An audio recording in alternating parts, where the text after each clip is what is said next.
إن الله وملائكته يصلون على النبي يا أيها الذين آمنوا صلوا عليه وسلموا تسليما.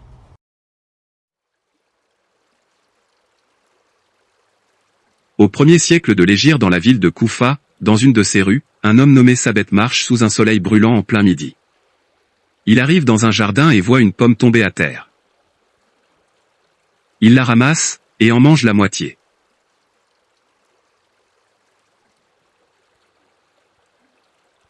Puis il se rappelle qu'il n'a pas le droit de faire cela, et se blâme d'avoir mangé la moitié de cette pomme.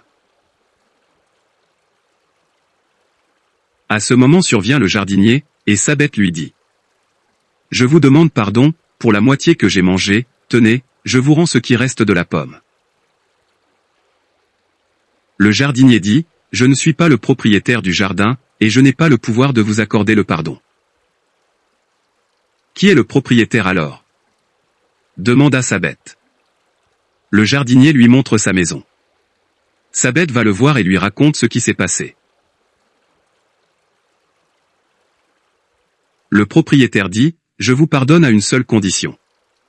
Si vous l'acceptez, vous êtes pardonné, sinon vous me rendrez des comptes au jour du jugement dernier devant celui qui veille tout le temps et qui n'oublie rien. » Sabet se met à trembler de tout son corps, de peur que la condition ne soit trop dure. « Quelle est cette condition ? demanda-t-il. « Je veux vous donner ma fille en mariage, répondit le propriétaire. Est cela une condition ? C'est plutôt un prix de mérite et une récompense d'encouragement.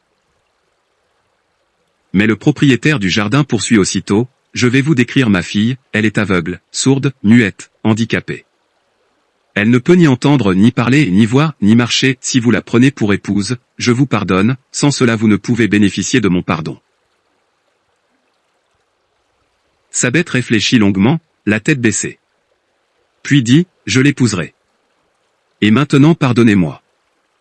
Je la servirai devant Dieu Tout-Puissant. Le propriétaire fait venir 2 compagnons du prophète pour être les témoins du mariage. Puis arrive le jour du mariage. Le père de la fille dit : je vous ai préparé une chambre dans ma maison. Ensuite il introduit sa fille dans la chambre et Sabet entre à son tour. Et il la voit assise, il lui adresse le salut conformément aux préceptes de l'islam. Son père avait dit qu'elle était aveugle, muette, sourde, et handicapée. Or elle répond à son salut, puis se lève, et lui serre la main. Il constate alors qu'elle n'est ni aveugle, ni sourde, ni muette, ni handicapée. Il lui dit : expliquez-moi. Je ne trouve rien en vous de ce que votre père m'avait raconté. Elle lui répond : mon père ne vous a pas menti. Il a dit que je ne voyais pas, et effectivement, je suis aveugle à tout ce qui puisse provoquer la colère de Dieu Tout-Puissant. Et dit aux croyantes de baisser leur regard, sourate 24, verset 31. Il vous a dit également que j'étais sourde et effectivement, mes oreilles n'ont jamais entendu une médisance, ni une diffamation, ni une frivolité, ni une futilité. Ceux qui ne donnent pas de faux témoignages, et qui, lorsqu'ils passent auprès d'une frivolité, s'en écartent noblement, sourate 25, verset 72. Il vous a dit que j'étais muette et effectivement, je n'ai jamais prononcé une parole susceptible de susciter la colère de Dieu. Je suis muette à tout ce qui peut me divertir de ma vocation de Dieu. Ô vous qui croyez, craignez Allah et parlez avec droiture, afin qu'il améliore vos actions et vous pardonne vos péchés. Quiconque obéit à Allah et à son messager obtient certes une grande réussite. Sourate 33, versets 70 à 71. Il vous a dit que j'étais handicapé et effectivement, je ne fréquente aucun lieu qui ne donne pas satisfaction à Dieu. Je vais seulement à la mosquée et accomplir de bonnes œuvres. Mon père n'a pas menti mais a bien dit la vérité. Sabet la regarde alors, et la trouve d'une beauté éblouissante. Savez-vous quel fils Dieu leur a donné ?